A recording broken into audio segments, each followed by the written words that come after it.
大家好，我是丽姐，欢迎大家来听相亲故事，感谢大家的订阅。今天给大家分享一个特别暖心的故事，故事的女主角叫小婷，是个上海姑娘，今年30岁，在一家外资金融公司工作。要说这个姑娘吧，那真是集才貌于一身，长得漂亮不说，能力也特别强。她家里条件也不错，父母在上海有几套自建房收租，养育了3个孩子。小婷上面有个大她3岁的哥哥，下面还有个小她2岁的弟弟。小婷从小在充满爱的家庭长大，父母虽然不是特别富裕，但把3个孩子都培养得特别优秀。说到这个小婷的父母呢，一开始可是坚决反对女儿找外地人的，更别说是找台湾男生了。在他们的观念里，女儿就应该在上海本地找个门当户对的，这样以后照应也方便。可是缘分这个事儿啊，真的说不准。去年，小婷通过工作认识了阿正，是个台北来的男生。阿正今年32岁，在台北有份不错的工作，还买了一套高档公寓，性格特别温和，为人也低调。最重要的是对小婷特别体贴。虽然经历过几段感情，但都因为种种原因没有走到最后。刚开始的时候，两边父母都反对得很厉害。小婷的父母担心台湾男生会骗钱，觉得2个人文化差异太大，婚后肯定会有问题。阿正的父母也有顾虑，觉得上海女生物质，会不会看中他们家的条件。小婷自己其实也有担心，怕阿正只是玩玩而已，怕被骗感情。毕竟2个地方的文化价值观确实有差异，而且远嫁这么远，要是真出了什么问题可怎么办？就在2个人的感情陷入僵局的时候，小婷突然生病住院了。阿正二话不说，立刻订机票飞到上海陪护。小婷虽然很感动，但还是觉得这样太麻烦阿正了。结果阿正说，你来台北看病会更方便，台北的医疗设施很完善的。这不，小婷的妈妈实在放心不下女儿，就跟着小婷一起去了台北。谁知道这一去可真是让她大开眼界。首先是台北桃园机场，干净整洁不说，服务态度特别好，工作人员说话轻声细语的，看到老年人还会主动搀扶，这让小婷妈妈第一次感受到了不一样的服务理念。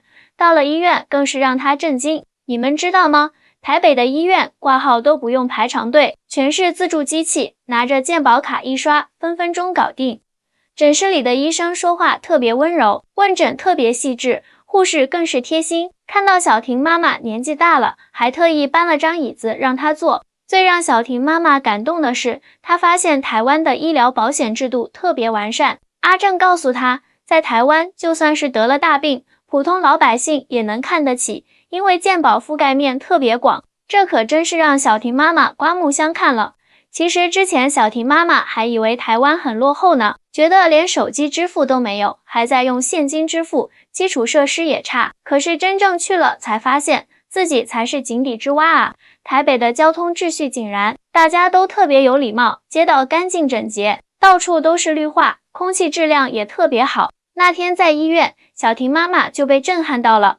你们知道吗？台北的医院里，病人看完病取药，根本不用像咱们这边一样排好几个队。他们有个叫智慧药局的系统，处方一开出来，药剂师就开始准备药品了。等病人到窗口，基本上药都配好了，前后加起来也就10来分钟的事儿。而且啊，台北的医院里有个特别贴心的设计，叫药品辨识系统。每个药品包装上都有清晰的2维码，病人可以用手机扫一下，马上就能看到这个药的作用、用法、注意事项，甚至连可能的副作用都写得清清楚楚。这可把小婷妈妈惊着了，直说这也太人性化了吧。更让小婷妈妈感动的是医护人员的服务态度，那边的护士啊，不管多忙，说话都是轻声细语的，脸上总是带着微笑。小婷住院那几天，护士每次查房都会很耐心地询问她的情况，还会主动帮她调整床位，问她需不需要加床垫。有一次，小婷晚上发烧，阿正赶紧按了呼叫铃，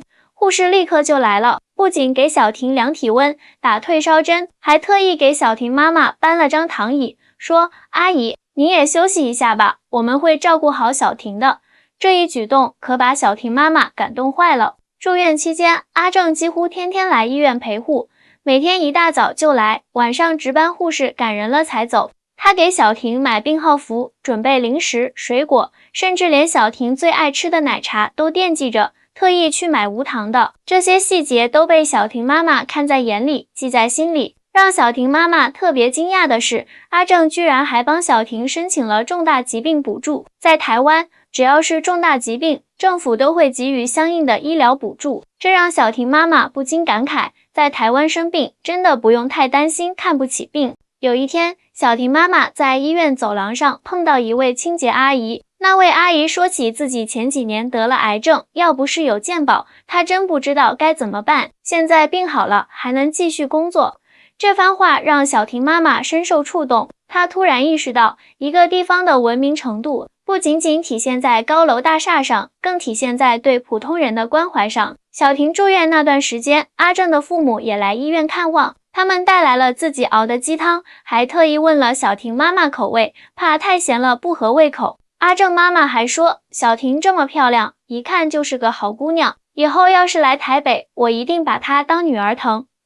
这话说的小婷妈妈眼眶都红了。渐渐的，小婷妈妈发现自己对台湾的偏见都是源于信息茧房。她以前觉得台湾落后，可实际来了才知道，人家的生活品质一点都不差。街上到处都是便利商店，虽然用现金比较多，但该有的支付方式一个都不少。最重要的是，这里的人待人真诚，处处为他人着想。小婷妈妈从一开始的坚决反对，到后来完全转变了态度。她回上海后，没少在亲戚朋友面前夸台北，夸阿正，还经常在饭桌上说，其实台湾也挺好的，咱们以前对台湾的印象都太片面了。经过这次住院，两家人的关系明显改善了很多，但是要说完全没有阻力吧，那也不现实。小婷的爸爸还是有些担心，毕竟女儿要是嫁到台北去，以后见面可就难了。平时遇到点小事都不能及时帮上忙，更别说要是有个头疼脑热的。但是小婷妈妈现在倒成了女儿的主力支持者，她总是跟老伴说，你就别瞎操心了，你看人家阿正多靠谱，而且台北的医疗条件多好，咱闺女过去有福气着呢。阿正这边呢，他妈妈其实一开始也担心两个人会因为成长环境不同产生代沟，但是相处下来发现小婷特别懂事，而且性格开朗，跟阿正很般配。有一次，阿正妈妈还特意打电话给小婷，说你很像我年轻的时候耶。阿正这个人啊，虽然话不多，但是很重感情的，以后你们好好相处。这话传到小婷爸妈耳朵里，他们也放心不少。毕竟未来亲家都这么说了，看来是真心喜欢自己闺女。再加上小婷妈妈在台北的所见所闻，让他们对女儿的未来更有信心了。说到这里，我得告诉大家一个小插曲。有一天，阿正特意从台北飞到上海，就为了跟小婷爸爸喝一顿酒。那天晚上，阿正第一次跟小婷爸爸推心置腹的聊天。他说，叔叔，我知道您放心不下小婷，但是我向您保证，我一定会好好照顾她，让她在台北过得开心。而且现在交通这么方便，您和阿姨随时都可以来台北住。这番话说的小婷爸爸心里特别暖。席间，小婷爸爸难得的敞开心扉，说起了自己的担忧。我就这么一个宝贝闺女，从小捧在手心里长大的。说实话，我最担心的就是她远嫁，万一受了委屈都不知道。阿正听完，郑重地说，叔叔，我理解您的心情，但是您放心，在台北，我会像您一样珍惜小婷。我们那边有句话，宠妻要当全天下第一名，我一定会做到的，我一定会做到的。这话一出，可把小婷爸爸感动坏了，当场就拍板同意了两个人的婚事。婚礼定在了去年年底，在台北举行。小婷的亲戚朋友们都特意飞过去参加。说起来也巧，婚礼前一周，小婷二舅还因为高血压住了院。结果在台北的医院治疗后，他对台湾的医疗水平也是赞不绝口。你们猜怎么着？二舅住院这事儿反而成了催化剂。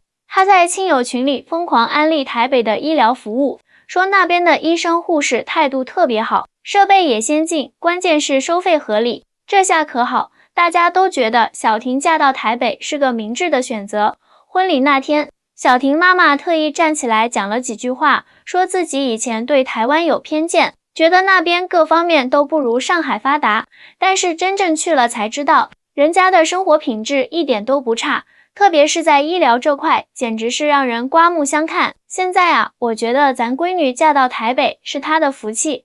这番话引来现场一片掌声。说到婚礼当天的场景，那真是让所有人都记忆深刻。阿正家在台北算是比较低调的中产家庭，但是对这场婚礼可是花了大心思。婚礼选在了台北最有名的那家花园酒店，到处都布置得温馨浪漫。最让小婷感动的是，阿正特意找人把上海的城市天际线做成了巨幅投影，配上台北101大楼的剪影，象征着两座城市的美好连结。婚礼上的甜点也很用心，不仅有台北最有名的凤梨酥、太阳饼，还特意从上海空运了小婷最爱吃的老字号糕点。阿正说要让小婷在台北也能尝到家乡的味道，这一点小细节又惹得小婷妈妈红了眼眶。阿正的婚礼致辞特别感人，他说：“我知道小婷为了我放弃了上海的一切，远嫁台北，但是我要让所有人知道，小婷不是在台北生活，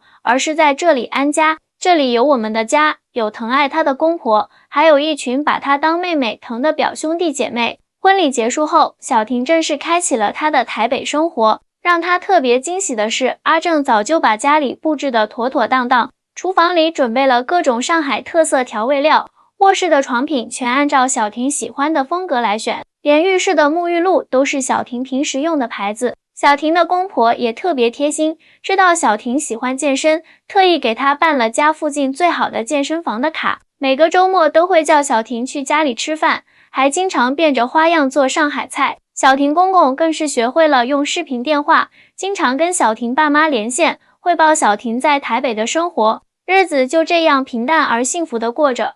前几天，小婷特意给我打电话，说她怀孕了，医院的产检服务特别好，营养师会根据孕妇的具体情况定制饮食方案，还有专门的瑜伽课程。小婷说：“丽姐，你知道吗？这里的医生不管多忙，都会耐心解答我的各种问题，连护士都会主动教我一些孕期注意事项。”小婷妈妈知道女儿怀孕后，马上就要飞去台北。这次不是因为担心，而是想去感受一下外孙或外孙女带来的喜悦。她现在经常在朋友圈晒台北的风土人情，还总说我们家小婷真是嫁对了。台北不仅医疗水平高，整个城市的人文关怀都特别到位。说到这里，我觉得特别有必要告诉大家一个细节。前段时间，小婷检查出有妊娠期糖尿病的倾向，医院立刻就给她安排了专门的营养师和保健课程，而且这些都包含在医保范围内。小婷说，在台北就算是生病了，也不用太担心，因为这里的医疗体系真的很完善。这个故事告诉我们，有时候我们对一个地方的认知可能真的太片面了，就像小婷妈妈一样，她以前总觉得台湾各方面都不如上海发达，但真正去了才发现，人家在很多细节上都做得特别好，特别是在医疗服务这块。最后，我想说的是，真爱是不分地域的，重要的是两个人是否真心相爱，是否愿意为对方付出。就像小婷和阿正，他们克服了地域的差异，冲破了家人的反对，最终收获了属于自己的幸福。你们知道吗？小婷现在特别享受台北的生活，她说那边的生活节奏没有上海那么快，但质量却一点都不差，特别是在医疗这块，每次她去医院都有新发现。比如说她现在去产检，整个流程都是一站式服务，检查完直接就能拿到检查报告，不用来回跑。医生还会给她详细讲解各项指标，护士也会教她一些实用的孕期保健知识。阿正更是化身了暖男，每天变着花样给小婷煲汤，他还特意去学了产前按摩，就为了能让小婷舒服一点。小婷公婆知道上海孕妇坐月子的习俗，已经提前联系好了月子中心，说要给小婷最好的待产体验。前几天，小婷特意发了条朋友圈，记得刚来台北的时候，还担心这边的医疗条件会不会不够好，现在才发现这边的医疗服务不仅专业，而且特别人性化。感谢当初的选择，让我遇见了最好的阿正，也遇见了最贴心的医疗服务。这条朋友圈下面，小婷妈妈立刻就评论了：好好养胎，妈妈下个月就去台北陪你。别说，这次我还真有点期待去台北了，那边的医院就像5星级酒店一样，服务太好了。说到这里，我想跟大家分享一个感悟，其实每个地方都有自己的特色和优势，关键是要保持开放的心态去体验。就像小婷一家，从最初的抵触到现在的认可，这个转变的过程，不就是我们每个人都该学习的吗？好啦，这个温暖的故事今天就全部讲完啦，也祝愿天下所有的有情人都能像小婷和阿正一样，勇敢地追求自己的幸福。下期节目我们不见不散。